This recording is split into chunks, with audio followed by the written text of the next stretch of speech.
sou a Letícia Martinez e no vídeo de hoje eu vim contar pra vocês a história de Marie Laveau.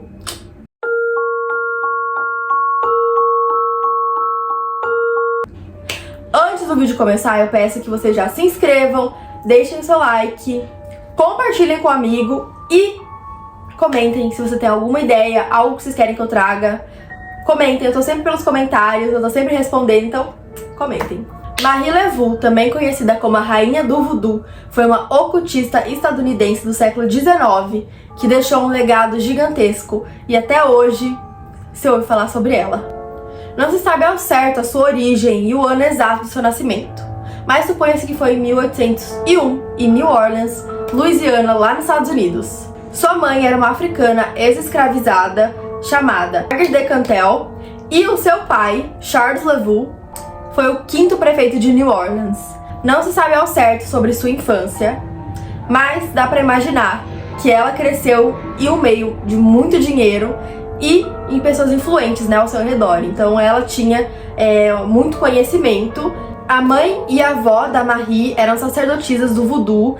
A Marie, ela foi iniciada, né, na magia ainda muito nova. Uma pausa na Marie só pra eu contar um pouco sobre o que é o voodoo, pra contextualizar pra vocês. O voodoo é uma religião africana, né, de origem no Benin, na África, mas também é uma religião praticada em Gana, Togo e na Nigéria. O voodoo, ele trabalha com entidades conhecidas como Loans e Voodoos. Essas entidades, elas são forças, né, seres espirituais que a entidade do voodoo, ela chama para poder realizar trabalhos e ajudar outras pessoas. Essas entidades, elas incorporam nas pessoas, né, em médiums e dão muitos conselhos e realizam trabalhos para essas pessoas. Seres, né, eles são agraciados com comidas e bebidas para eles realizarem trabalhos e continuarem ajudando. É claro que o voodoo, assim, tem algumas diferenças entre o voodoo de New Orleans e o voodoo africano. Uma delas, né, a principal, é que o de New Orleans faz uso de passagens bíblicas durante seus rituais, então é uma das diferenças. Se vocês querem que eu traga mais sobre o voodoo, o que é e, enfim, um vídeo mais completo sobre isso, comentem aqui que eu com certeza vou trazer. Mas essa é uma base do voodoo, só pra vocês terem uma ideia sobre o que era mais ou menos e com o que a Marie trabalhava. Dizem que Marie era uma mulher muito linda e muito vaidosa. Ela andava pelas ruas de New Orleans como se ela fosse a dona. Então ela era uma mulher muito confiante. Ela se casou em 1819 com um cara chamado Jacques Paris. O casamento durou muito pouco, apenas um ano, porque Jacques, ele simplesmente desapareceu do mapa. Não se sabe o que aconteceu com ele, mas depois de um certo tempo ele foi considerado morto e todo o dinheiro e a herança dele foi para Marie. Após a morte do ex-marido, Marie começou a se referir como a viúva Paris e usou a herança do marido para abrir um salão de beleza onde ela trabalhava como cabeleireira para a sociedade branca e rica de New Orleans. Porém, o salão, ele não era somente um salão de cabeleireiro, era uma fachada para um lugar onde a Marie realizava trabalhos e rituais de voodoo. Então, as pessoas iam até o salão e para poder realizar trabalhos com a ocultista. Antes mesmo da abertura do salão de beleza, a Marie, ela já realizava alguns trabalhos, né, de voodoo como sacerdotisa, mas não era nada tão grande como acabou se tornando quando ela abriu o salão. Ela realizava leituras de cartas e algumas curas, né, de doenças, mas não era nada muito grandioso. E, enfim, mas ela já tinha um público e já tinha alguns clientes.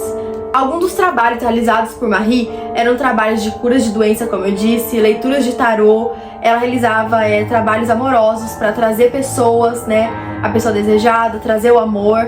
E também alguns trabalhos um pouco mais pesados, onde ela interrompia casos de gravidez indesejada e fora do casamento. Então ela realizava esses abortos. Na Praça do Congo, uma praça que ficava ao redor da cidade de New Orleans, a Marie começou a realizar, né, rituais um pouco mais pesados de voodoo.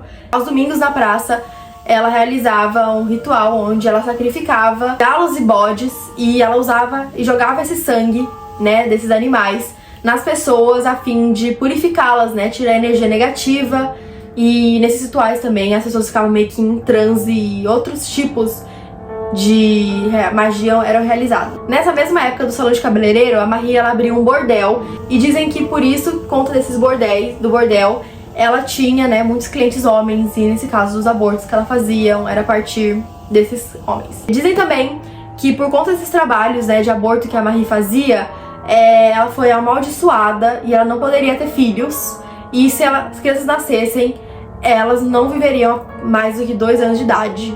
Marie se casou novamente com um cara chamado Jean Glampion, que era um homem branco, descendente de franceses, né, que foi um casamento muito incomum para a época. No casamento deles, o casal teve 7 filhos, e dos 7 filhos, apenas 2 crianças chegaram à fase adulta. E essas 2 crianças eram Marie-Aloïse Levou II e também Marie Philomène Glampion. Essas 2 crianças, né, elas viveram até a fase adulta. Marie também, ela tinha uma cobra chamada Zumbi, né, em homenagem a uma dessas entidades com que ela trabalhava nos rituais, né. Dizem que a cobra, na verdade, ela não estava viva e ela ressuscitava durante os rituais que Levou realizava e dava conselho para as pessoas e dizia a Marie o que ela devia fazer durante os rituais e dava conselhos e sacerdotisa. Durante esses rituais, muitas pessoas católicas e brancas participavam dos rituais, já que na época, né, o voodoo, ele não era demonizado pela igreja e nem colocado como algo ruim, e na época era muito comum e dominava New Orleans, então muitas pessoas católicas participavam desses rituais e faziam pedidos ao cultista. As pessoas iam até Levou desesperadas, né, em busca de trabalhos, então muitos desses trabalhos que ela realizava custavam muito dinheiro. Os trabalhos mais caros que ela realizava eram trabalhos de julgamento. Ela era muito boa influenciando os julgamentos, né, ela conseguia mudar o destino daquele julgamento, então ela ganhava muito dinheiro. Os trabalhos de julgamento que ela realizou, ela conseguiu reverter o caso, né, que já era meio que óbvio, o cara receberia uma pena muito grande, mas ela conseguiu reverter. Ela ganhou um valor muito, muito alto. Ela comprou um casarão, que foi o casarão onde ela acabaria falecendo. Até hoje esse casarão é um ponto de New Orleans, muitas pessoas vão visitar lá. Em meados de 1860, Marie começou a parar de realizar esses rituais em praça pública e também realizar trabalhos. Ela começou a levar uma vida mais tranquila, cuidando da família e dela mesma. Ela continuava andando e passeando pela cidade. Com seus 60 anos de idade, ela continuava passeando pela cidade. E o que chocava muitas pessoas era que a Marie parecia não envelhecer. As pessoas dizem que quanto o tempo passava, ela continuava com aquela aparência jovem e bela, e Marie parecia que a idade não tinha efeito nela. Marie morreu em 15 de junho de 1881. Ela morreu no casarão, teve uma morte pacífica durante o sono. Foi muito grande, foi um evento onde pessoas, né, da elite branca foram dar o último adeus ao cultista e, enfim, foi algo muito incomum, né?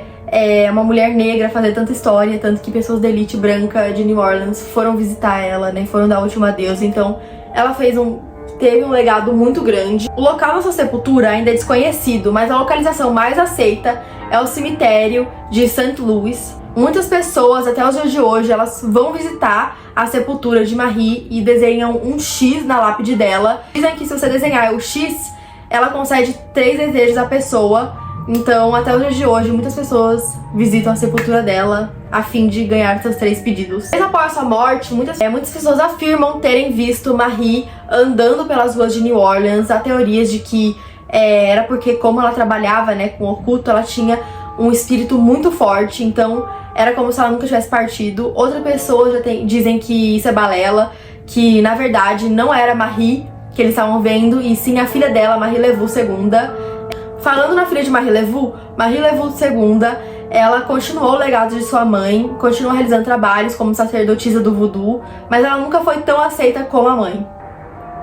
Marie foi uma grande mulher que deixou um legado gigantesco e até hoje é conhecido pelas pessoas. De ser, né, uma grande ocultista, né, uma grande sacerdotisa, ela também foi uma mulher muito boa, ela ajudou muitas pessoas, inclusive mulheres escravizadas. Dizem que ela pagou, né, pela liberdade de várias mulheres. Enfim, ela foi uma mulher que ajudou muito nas causas sociais e todos tinham um carinho muito grande por Marie. Até os dias de hoje, Marie não é esquecida pelas pessoas e muitos lembram dela com muito carinho. Até os dias de hoje, muitas pessoas, né, usam Marie como inspiração para filmes e para séries, né? O American Horror Story tem, né, uma temporada onde fala sobre Marie Levou e é muito legal, vale super a pena ver. E a Disney também não ficou muito para trás e se inspirou na Marie para criar uma personagem que foi a Mama Wood do filme A Princesa e o Sapo. É um filme ótimo, é muito legal. Gente, foi esse o vídeo, eu espero que vocês tenham gostado. Um beijão pra vocês. E se vocês querem que eu traga mais histórias como essa, comentem. Beijo, amores!